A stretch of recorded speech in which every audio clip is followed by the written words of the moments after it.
Howdy folks, I am Ruzkiel and welcome back to Let's Play Danganronpa 2, Goodbye Despair. In the last one we finished off our investigation. In this one we are going into trial. Fair bit of not really fair bit of warning, but just gonna go ahead and say that I didn't really think about this one too terribly much. So, there are two primary things that are kind of rattling around in my mind.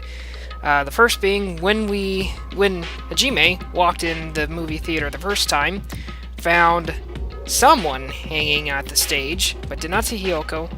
He left, came back, and the door was locked. This indicates that the room was locked from inside. So either the killer was locked in there with the two corpses, or something that I'm a little more personally leaning towards is that Ibuki locked the door from the inside, then hung herself.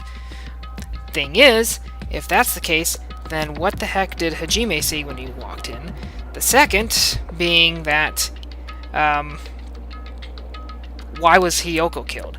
It makes sense that she would go to the theater to see how to tie her sash, and that might be why it was tied in the front, so that she could actually see what she was doing when she tied it. But what I miss out on is did she walk in on something? Did someone know she was there and kill her that way? That part I'm not real too sure about. Anyway, I guess we'll figure all that out when we go into trial. Everyone who heard the announcement had gathered in front of Monokuma Rock, and soon enough. Is everybody here? Do you guys want to go to the class trial? Hey, jerk, hold it right there. What? Don't get in my way. You're just a dumb little sister who's short of few brain cells. My brain works just fine. Monokuma, what did you do with Nekomaru? Oh, I see. So you've come to avenge him. Avenge? That sounds like he died. Sounds like, you say? Whoops. Anyway, since Nekomaru is unfortunately unavailable today, let's just say he's absent. Now then, I gotta go first. Hold on, I want to let you escape. Escape?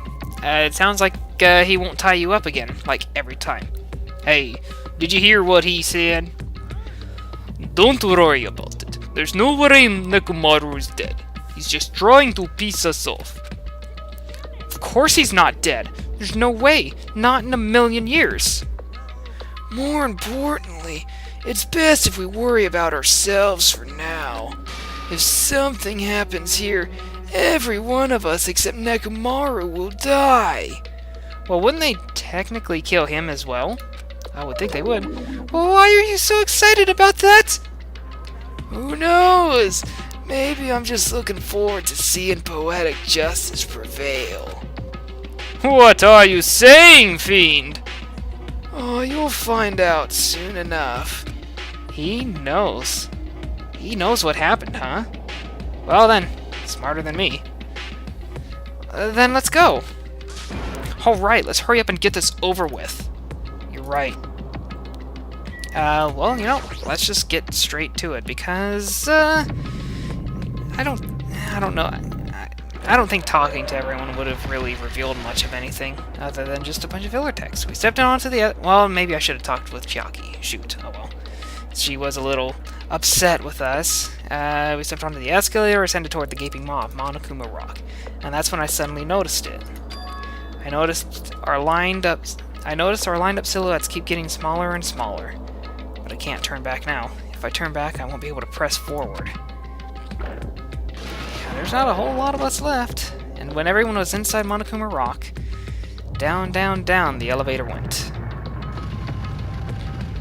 I don't get it. Why does that thing shake so much? The elevator began its deep descent as usual. But nobody said a word. As we stood there trying to figure out what to say to each other, the elevator descended deeper and deeper. I don't want anyone. The group is so small, and it's so like everyone, it sucks so much. And when it descended as far as it would go, it finally stopped. Oh, that was pretty quick. The elevator doors opened slowly, almost tantalizingly so. Light poured through the other side, eroding the boundaries of the darkness. And I walked into that place. Big old castle this time around. My! It feels pretty toothless with all these empty seats. Well, 2 people got killed at the same time. And Nekomaru's not here either. Is Nekomaru really not participating? If he's alive, you should invite him. Oh, why bother? What? Now then, let's begin. It's the beginning of the long-awaited class trial. Please enjoy it to your heart's content. And so the curtain to the 3rd class trial was about to open. I don't like that scene. Ibuki Miyoda, the ultimate musician. She was really loud, but she was the mood maker of our group. When I was with her, all of my pain and suffering just seemed to melt away. Hiyoko Seanji, the ultimate traditional dancer.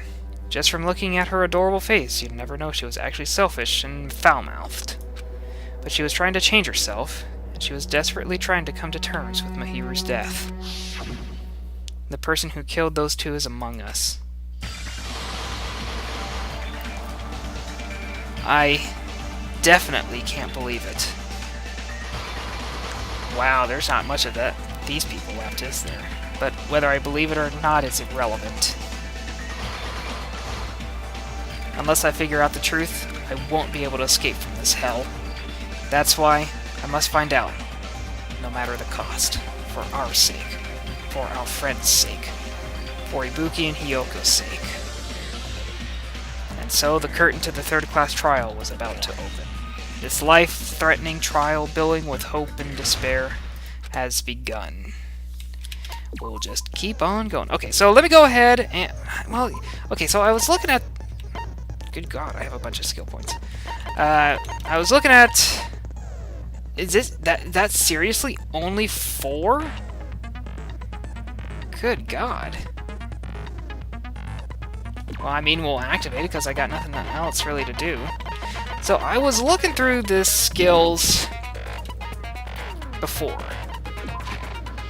of what we had available.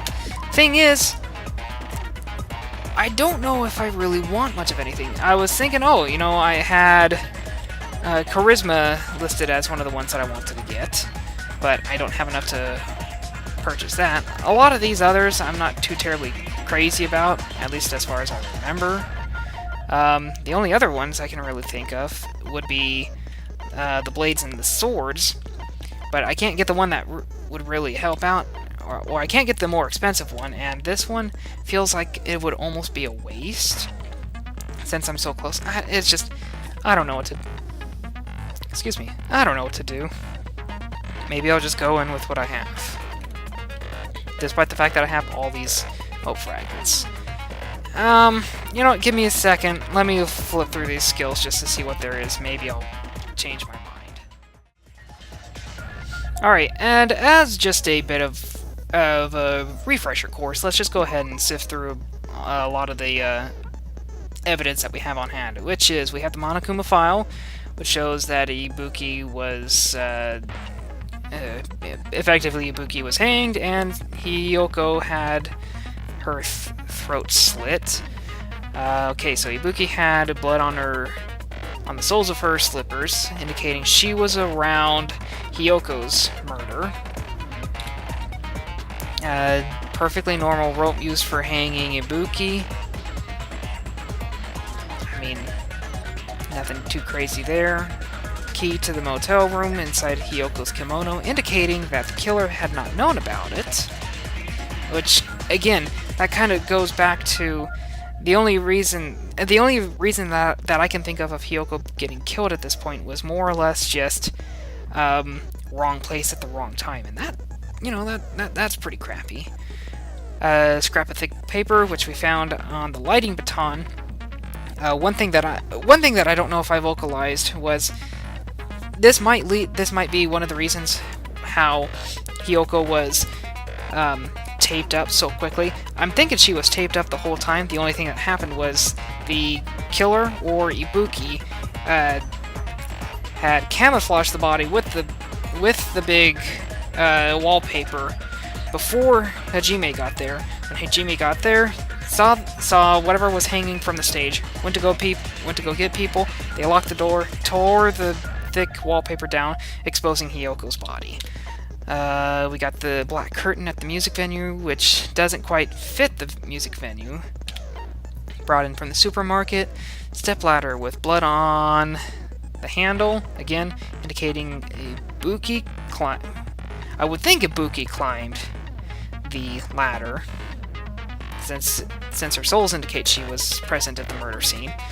Candle for the lighting, which that goes back to at least Chiaki's belief, and a pretty good one, indicating that what Hajime saw wasn't from the music venue, but actually the conference room. And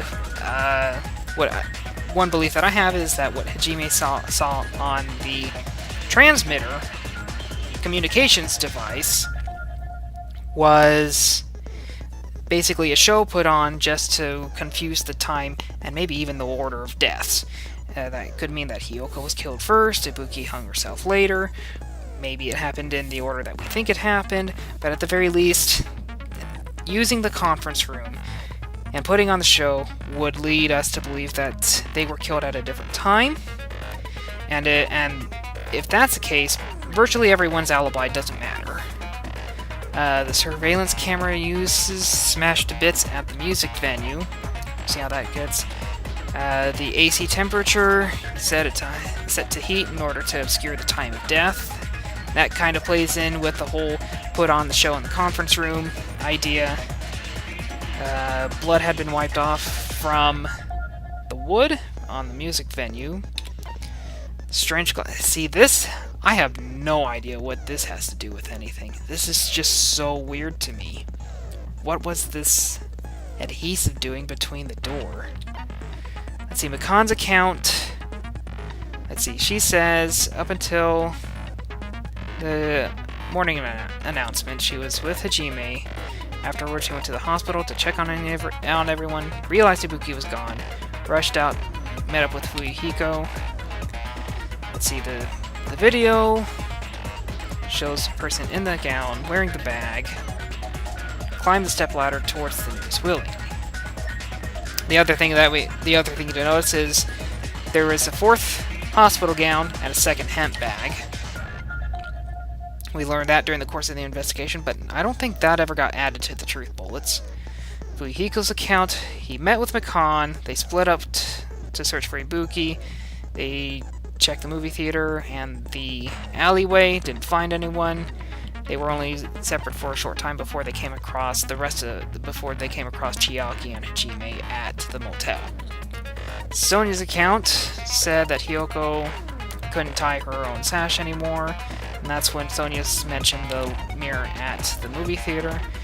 The ticket that we got for watching the movie, indicating that we had seen it the day of the murder afterwards. Monokuma's account. The Monomui tote bag sold at the movie theater. It's a limited item because only one person can buy it. Apparently you get another bag for free when you purchase it. So yeah, there's 2 hemp bags out there. So I guess we did get that. The movie, 3 deaths. 1 hung himself. The other was pumped full of arrows and attached to the tree. 3rd one got slashed to bits. And I guess that's it. Alright, so that's our refresher course. Is there anything else? No, I think we're going to go ahead and move on to the trial. Try to get a little bit done. Now then, let's begin with a simple explanation of the class trial.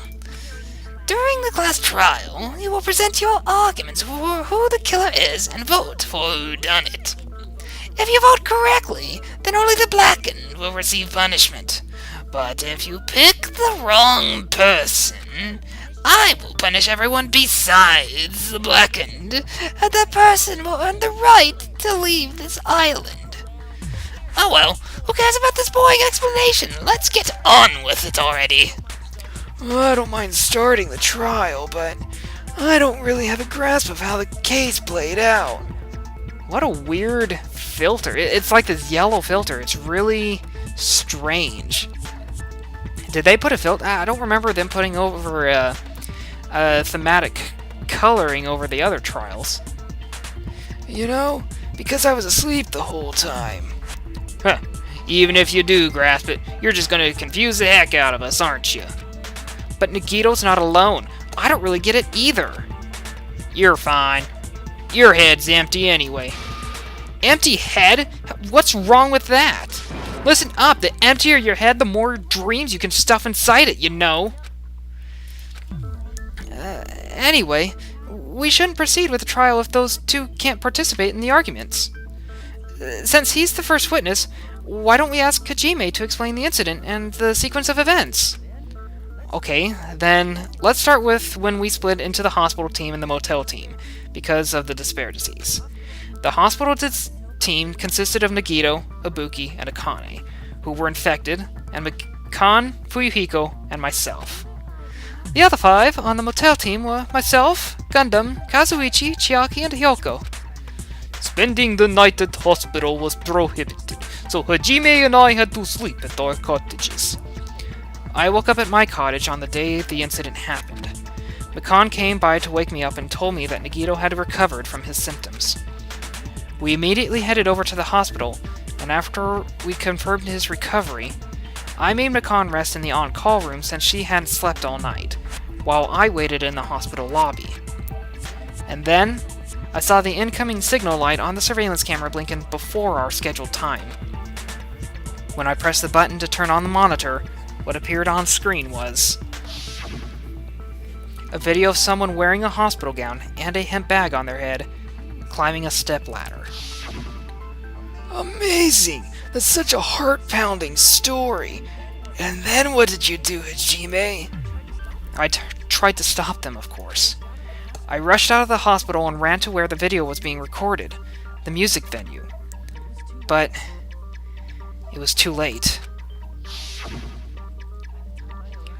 By the time I arrived, the person wearing the hemp bag on their head was already hanging from the ceiling. I thought I should tell the others right away, so I headed to the motel. Why the motel? Because it was close to the music venue, and unlike the hospital, there were more able-bodied people there. At least that's what I thought. But the only person who came with me was Chiaki.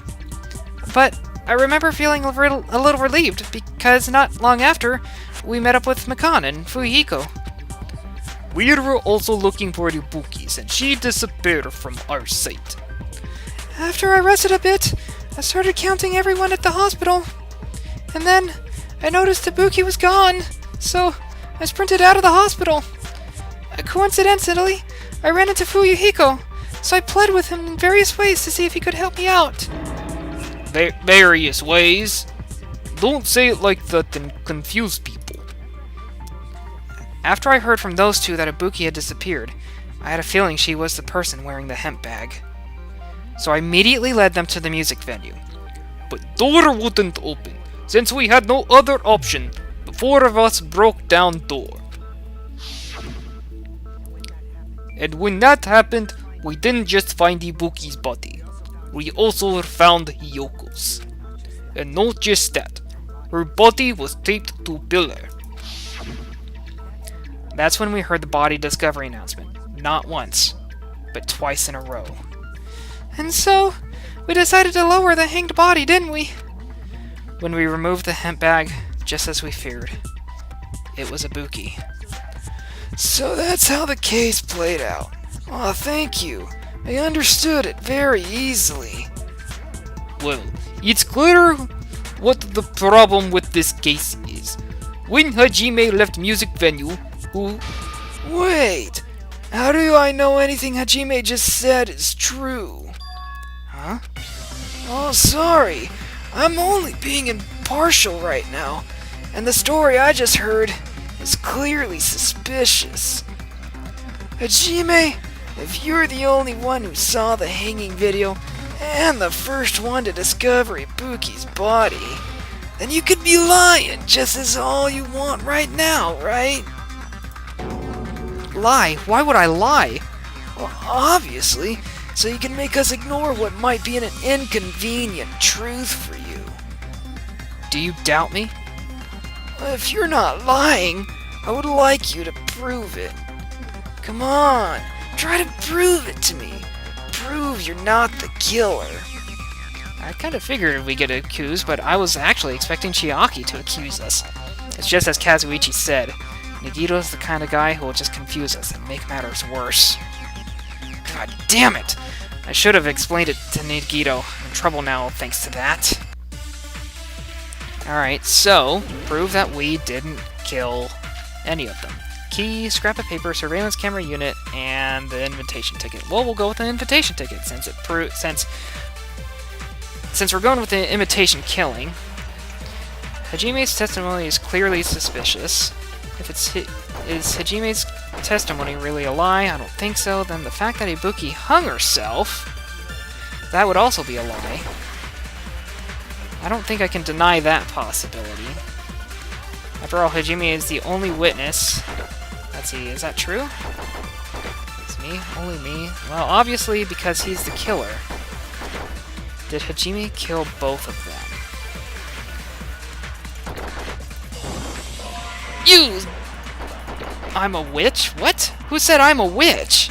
That doesn't make any sense. Anyway, I found what I need to go, so we'll just move on it. So, did I... Wait. Maybe... Hold on. Okay, so I can just go nuts with this thing. Yeah, I can go nuts with this thing.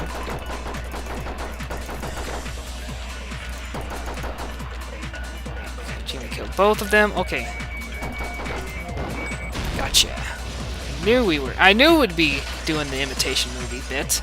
Okay, so now that we got that out of the way, we should be fine. I'm not the killer. I mean, there's no way I'd be able to imitate the movie. Well, of course you're not. Well, I already knew that. Huh? Oh, before the incident, Hajime had never watched that movie. His invitation ticket is proof of that. Each person only received one ticket, and they're marked with a stamp that shows the date and time. Isn't that right, Monokuma?